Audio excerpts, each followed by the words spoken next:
Hey, my friends. My phone rang once, and I already knew it would be something smug. It was our son, Jason, voice bright, clipped, proud of himself. Mom, Dad, tomorrow I'm officially changing families. I already took the money from our account. The house is sold. But I didn't answer right away, not because I was stunned, but because silence forces people to sit with what they've done. My wife, Susan, looked up from the table and gave me that calm, sharp look that says, "Don't rush. Let him talk himself into a corner." Then I laughed. Not loudly, just one dry breath of amusement I couldn't even hide. Susan laughed too, the same controlled way, like we both just heard an old joke delivered with new confidence. Jason expected pleading. He expected outrage. He expected us to scramble for dignity like it was something we could lose in a single phone call. Instead, I asked, evenly, "You took money from our account?" He snapped, "It's basically mine." Emily agrees. There it was. The new scriptwriter had a name, and she'd handed him lines he thought made him untouchable. Subscribe, hit the like button, and tell me in the comments how old you are and where you're from. For you, it's just a small thing. But for me, it's the reason I keep telling these stories. I set the phone down like it weighed nothing, and I walked to my desk, because some conversations don't deserve a voice, only a response. I opened the locked drawer we never mention at family dinners, the one Jason never noticed even when he was a teenager snooping for Christmas presents. Inside was a thin folder, plain, boring, invisible to anyone who thinks control looks like shouting. Susan didn't follow me. She didn't need to. From the kitchen, she said, almost casually, "He thinks a house is just walls and a signature." I pulled out the first document and felt something steady settle in my chest. Not anger, not fear, just clarity. Because Jason hadn't sold our home. He'd announced a move he didn't understand, and he'd done it in the worst possible way, with a paper trail. That night, my phone started buzzing again. Short calls, quick hang-ups, like confidence cracking under its own weight. I didn't return Jason's calls that night, not out of spite, but because timing is a language of its own. Susan watched me silence the phone and said, "If he calls 10 more times, does it count as a confession?"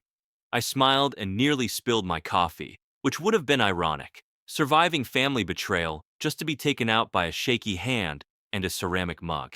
The messages started coming in clusters, short and careless at first, then longer, clumsier, like he was typing faster than he was thinking. He kept repeating the same idea in different words, which told me everything. He'd made one move and had no second step. I sat at the desk, rereading the document slowly, not because I needed to, but because patience sharpens judgment. Susan leaned against the doorway and said, "Remember when he tried to fix the sink and flooded the basement?" I nodded. Same confidence. Same results. There's a moment in every man's life when he realizes his child learned arrogance faster than wisdom, and that moment had a timestamp now. The account he touched wasn't empty, but it wasn't what he thought either. People who skim never notice what's anchored underneath. I noticed, though, that he hadn't mentioned how the house was sold, only that it was, which is what people say when they're repeating someone else's claim. Susan pointed at one line on the paper and tapped it twice. "He never asked why we insisted on this clause." I shrugged. He never asked about a lot of things. He was busy being certain. For a second, I wondered if we should have taught him better, then dismissed it. Some lessons only land when the ground gives way. The humor of it all crept in quietly.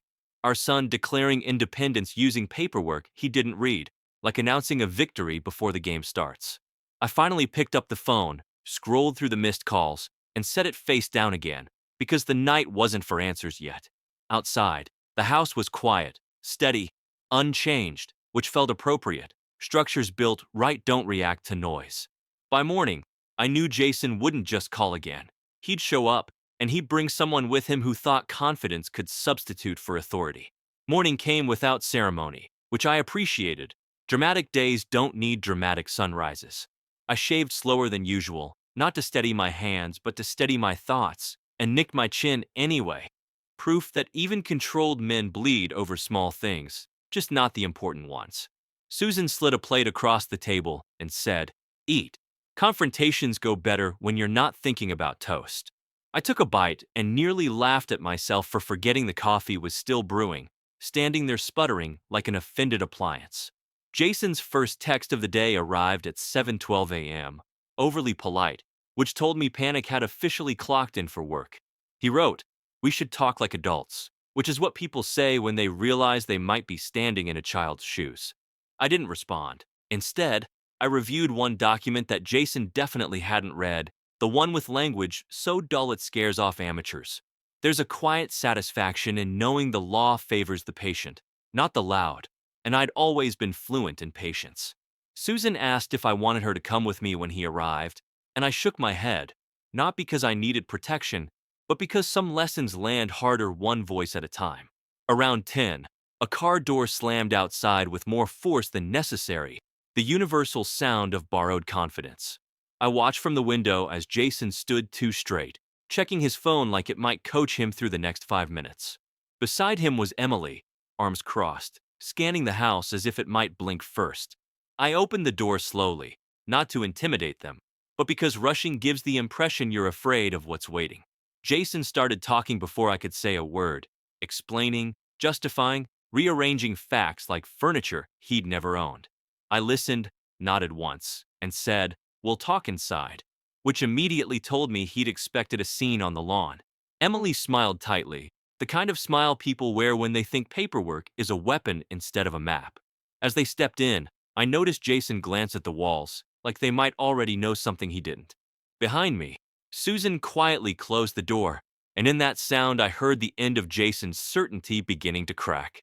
Inside the house, Jason kept standing until I told him to sit, which he did too quickly, like a recruit forgetting which foot to start with.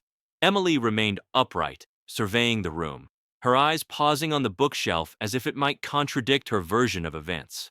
I sat last, deliberately, and adjusted my chair an inch, because small corrections remind people who sets the room. Jason launched into explanations again, louder now, stacking words the way nervous men stack receipts they don't understand. I let him finish, nodded once, and said, "You sold a house without asking where the foundation begins." He laughed, a short defensive sound, and replied that contracts were contracts, which told me he'd only read the bold print. Susan brought coffee and managed to trip on absolutely nothing, catching herself with grace and saying, "See, even the floor resists poor planning." Emily didn't smile, but I did, because humor unsettles people who came prepared only for anger. I slid one document across the table, not fast, not slow, and watched Jason's confidence lean forward before his eyes did. He frowned, then frowned harder, tracing a line with his finger as if the words might rearrange themselves out of courtesy. I explained calmly that some accounts look shared but behave independently, and some houses appear sellable until ownership asks to be identified properly. Jason looked up and said, "That's not what the realtor said," which is when you know someone trusted the wrong expert. Emily finally spoke, her tone clipped, suggesting there must be a mistake, and I agreed, just not the kind she meant. I reminded them that Susan and I never rush signatures, and that patience, unlike enthusiasm, leaves records. Jason swallowed and tried to joke, calling it a misunderstanding, which would have landed better if his hands weren't shaking the table. Susan sipped her coffee and said, "We raised you better than this," without heat, which somehow carried more weight than shouting. I leaned back and folded my hands, because when people realize they've misjudged the ground, they start looking for exits. And in that moment, Jason's phone buzzed with a notification he hadn't expected, and I saw the exact second when bravado gave way to worry. Jason glanced at his phone like it had just spoken back to him, then set it face down too carefully, which defeated the point of pretending it didn't matter. Emily crossed her legs and asked, politely but sharply, whether we were enjoying this, and I told her enjoyment is a young person's word. I prefer resolution. I stood to refill my coffee and missed the mug by an inch, pouring a small lake onto the counter, which Susan surveyed and said, "Even spills know where to stop." Jason tried to laugh it off, calling the situation ridiculous, a word people use when they've run out of precise ones. I wiped the counter slowly and said, "Ridiculous is assuming access equals authority." He protested that the account was shared, that the realtor assured him everything was clean, that paperwork wouldn't lie. 3 statements that don't like each other very much. I reminded him, gently, that shared access is not shared control, and that professionals answer to whoever signs last, not whoever talks first. Emily interrupted to say we were embarrassing Jason, which was thoughtful of her, because it meant she finally noticed he was losing ground. Susan set a small plate of cookies on the table and said, "Eat. Decisions get worse on an empty stomach," and Jason stared at them like they might be evidence. I slid another document forward, this one thinner, quieter, and watched Jason's jaw tighten as if it had learned a new word. He asked if we were threatening him, and I told him no. Threats require uncertainty, and this was already decided. There was a moment of stillness where you could hear the house doing what it always does, standing. Jason said, very carefully now, that maybe he should call his lawyer, and I nodded because that's what men do when confidence stops working alone. Emily checked her phone again, this time openly, and her face changed just enough to tell me the day was turning. I sat back down and folded my hands, because patience isn't passive, it's a pressure applied evenly over time. And when the doorbell rang unexpectedly, not sharp but deliberate, I knew the conversation was about to expand in a direction Jason hadn't budgeted for. I answered the door without haste, because doors tend to respect the pace you give them. On the porch stood a man in a gray jacket holding a clipboard like it had recently become inconvenient, the universal posture of someone delivering news they didn't choose. He introduced himself, named the firm, and glanced past me into the living room where Jason and Emily had gone very still. I invited him in and nearly tripped over the rug I've walked across for 20 years, catching myself and muttering, "House likes to remind me who owns it." Susan hid a smile behind her cup, which I appreciated. Marriage is partly about letting each other keep dignity after small defeats. The man cleared his throat and explained there was an issue with a transaction filed that morning. Something about authorization and a signature chain that didn't close. Jason stood up too fast, knocking his knee into the table, and for a second I thought the furniture might file a complaint.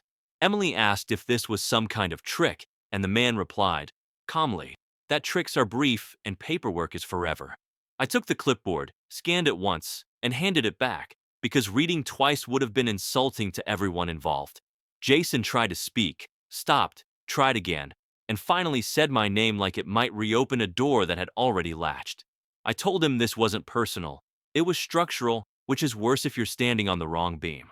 Susan added, conversationally, that we'd warned him years ago not to confuse speed with leverage, right after he tried to return a car he hadn't finished buying. The man excused himself, leaving behind a silence that felt heavier for being earned. Jason looked at Emily. Emily looked at the papers, and neither looked at us, which told me they finally understood the room. I sat down slowly, folded my hands, and said, "This is the part where listening becomes useful." And as Jason lowered himself back into the chair, I saw it clearly. His confidence wasn't gone yet, but it was leaking, and leaks never stop on their own. Jason finally sat like a man who understood the chair wasn't his ally anymore. I didn't rush the silence. I adjusted my glasses instead and realized I'd put them on upside down, which earned me a quiet snort from Susan and reminded Jason that control doesn't require perfection. I told him, calmly, that changing families is easy when you think family is a transaction, but structures built on trust don't transfer with enthusiasm alone. Emily opened her mouth, then closed it, which told me she was recalculating. People do that when certainty stops paying interest. Jason asked what we wanted, and I smiled, because wanting is for negotiations, and this was about acknowledgement. "We want you to understand the difference between access and ownership," I said, tapping the table once. Not hard, just precise. He muttered that no one explained it to him like this, and Susan replied, "We tried, just not in bold letters." I stood, walked to the cabinet, and brought back a photo album by mistake, then shrugged and said, "Wrong evidence," setting it aside without embarrassment. The album stayed open, though, and Jason glanced at a picture of himself at 16, grinning, which softened him for half a second. I told him that half a second is all it takes to choose humility, but only if you don't waste it arguing with gravity. Emily asked if there was a way to fix this quickly, and I answered that quick fixes are how we arrived here. Jason finally looked at me, not past me, not around me, and said, quietly, that he might have made a mistake. I nodded once, because admission is the first useful tool he brought to the table all day. Susan stood and placed her hand on my shoulder, not to comfort me, but to signal alignment. There's a difference, and Jason saw it. I told him we would talk again, soon, but not today. Today was for letting reality settle without interference.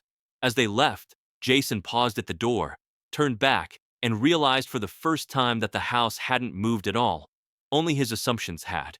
That evening, as Susan and I sat in the quiet, I knew my part was finished, and that tomorrow, the story would shift to the one voice Jason had underestimated even more than mine. When the door closed behind Jason and Emily, the house exhaled before either of us did.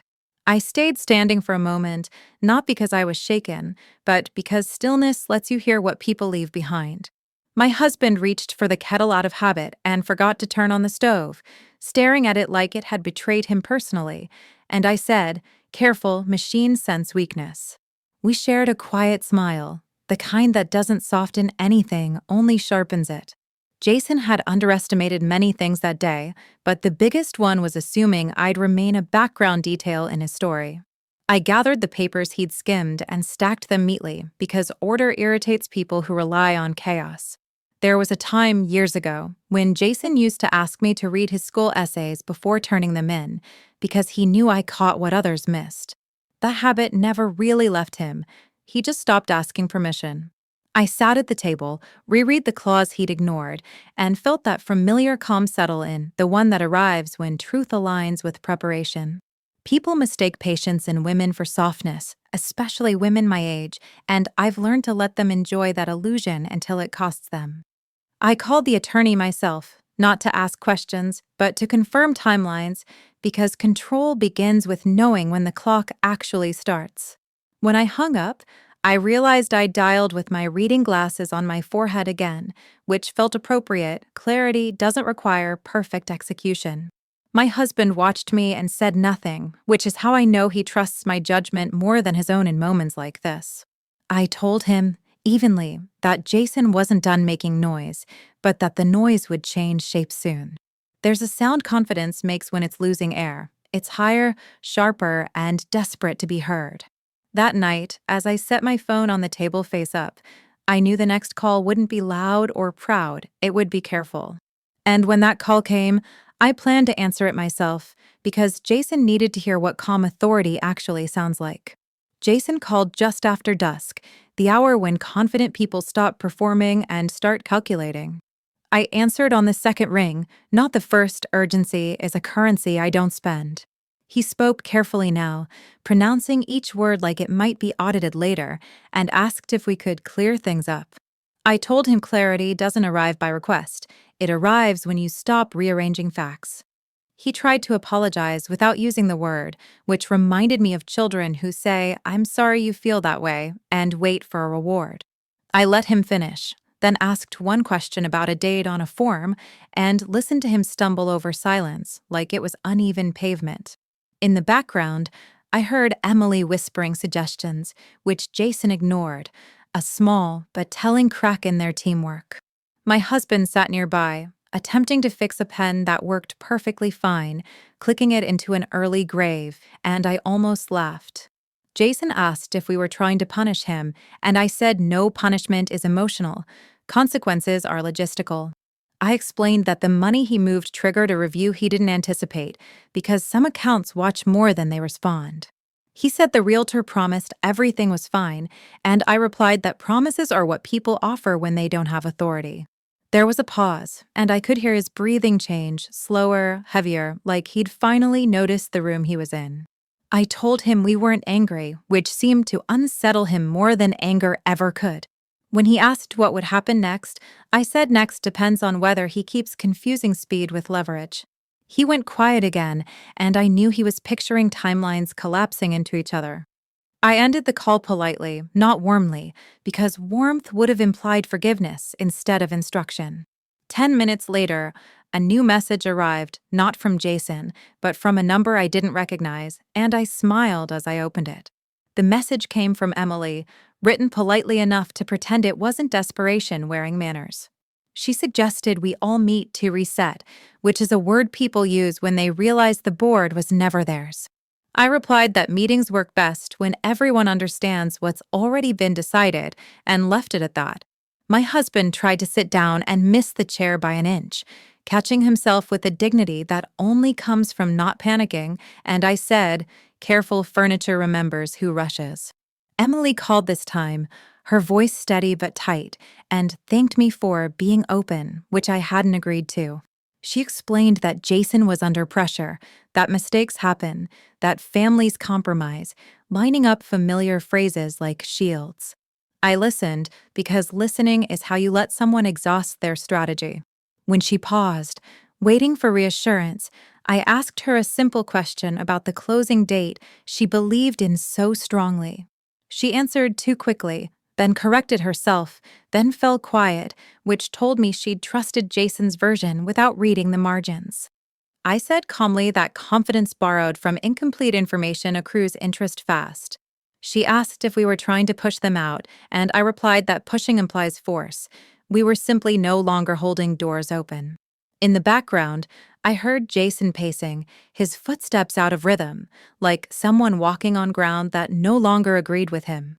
My husband gestured for the phone and nearly knocked over a lamp, freezing mid-reach like a child caught near a cookie jar, and I waved him off gently. This was my conversation now. I told Emily that what happens next depends on how well she adapts to reality without resenting it. She said she needed time to think, and I agreed, because time favors the prepared. After the call ended, I opened my calendar and marked a date Jason didn't know mattered yet, one that would force him to choose between denial and humility. The next morning, the house felt tighter, not smaller, just more attentive, like it knew today would matter.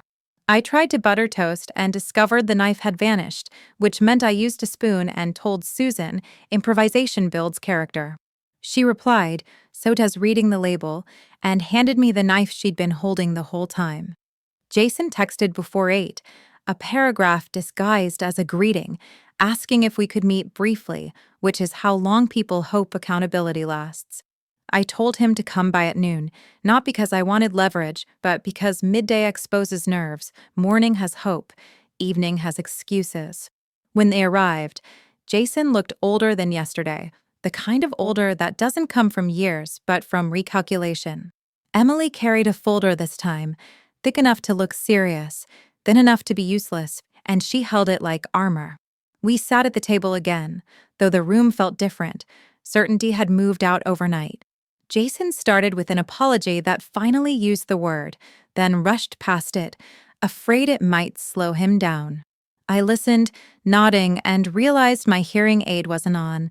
I turned it up mid-sentence and said, "Sorry, clarity takes a second," which made Susan cough to hide a laugh. Emily presented her folder, sliding it forward like an offering, and I thanked her for the organization before setting it aside unopened. Jason blinked. "You're not going to look?" I said, "Not until we agree on what looking would change, because documents don't argue, people do."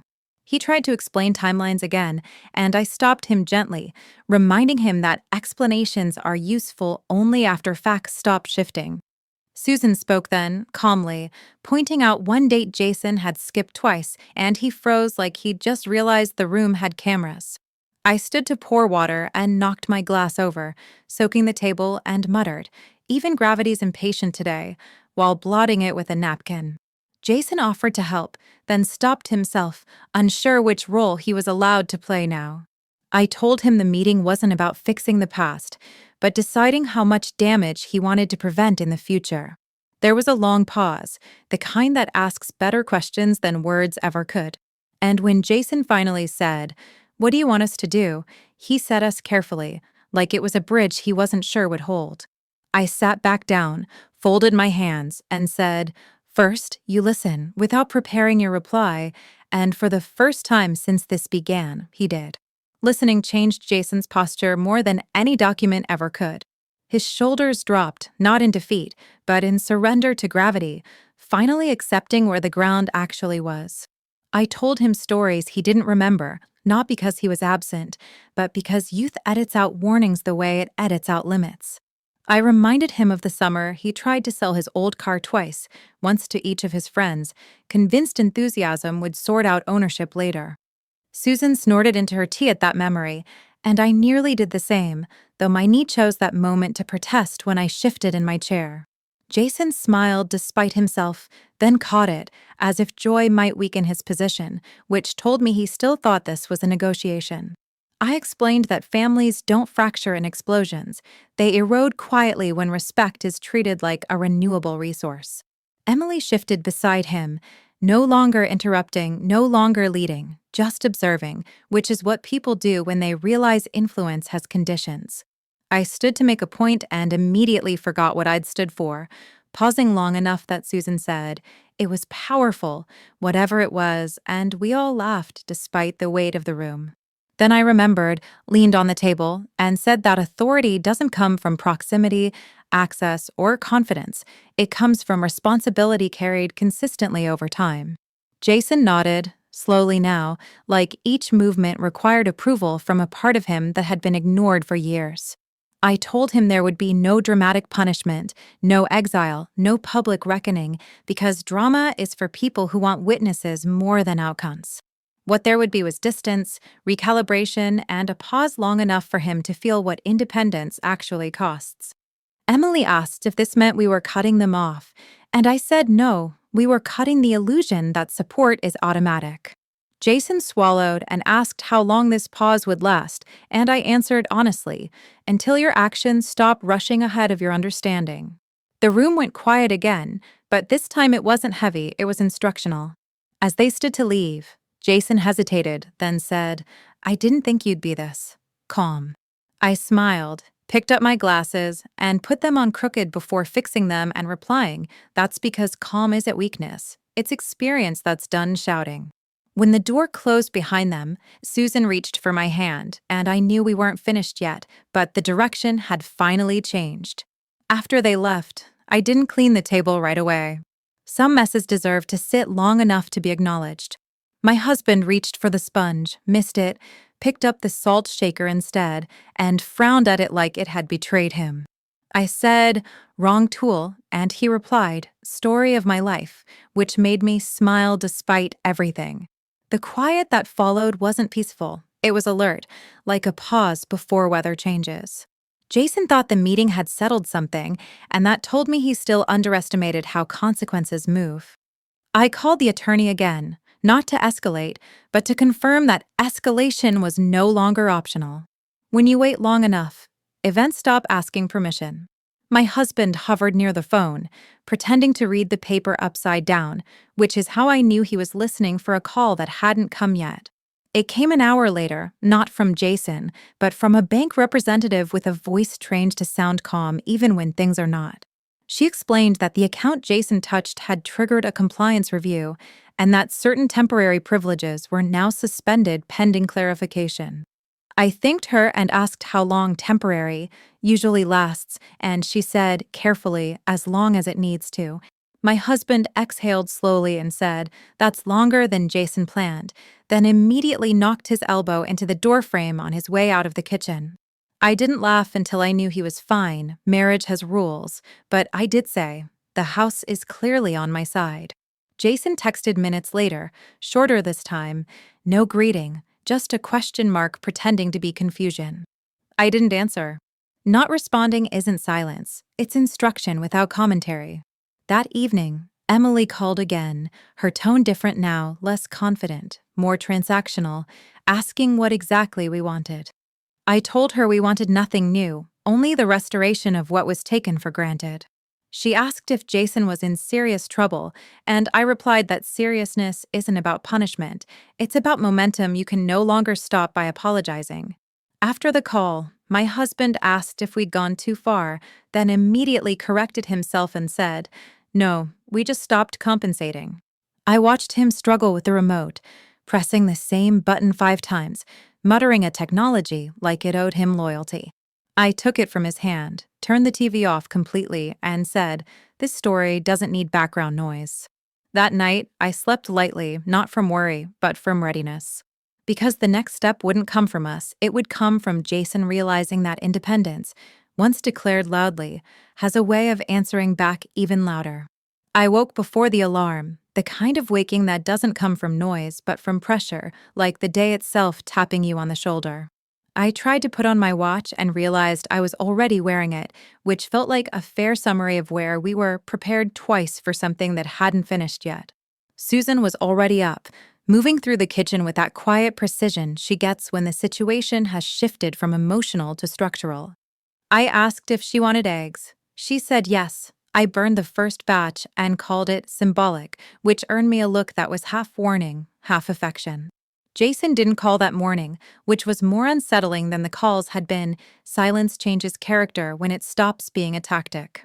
Around 10, I stepped outside to get the mail and found myself locking the door twice, then checking it again, because when control returns, your body needs time to believe it.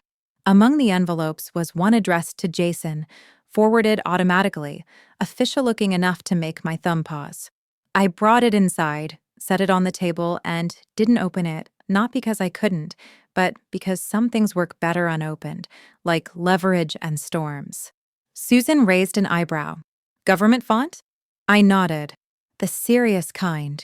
We sat with it between us, the way you sit with a chessboard when the next move isn't yours.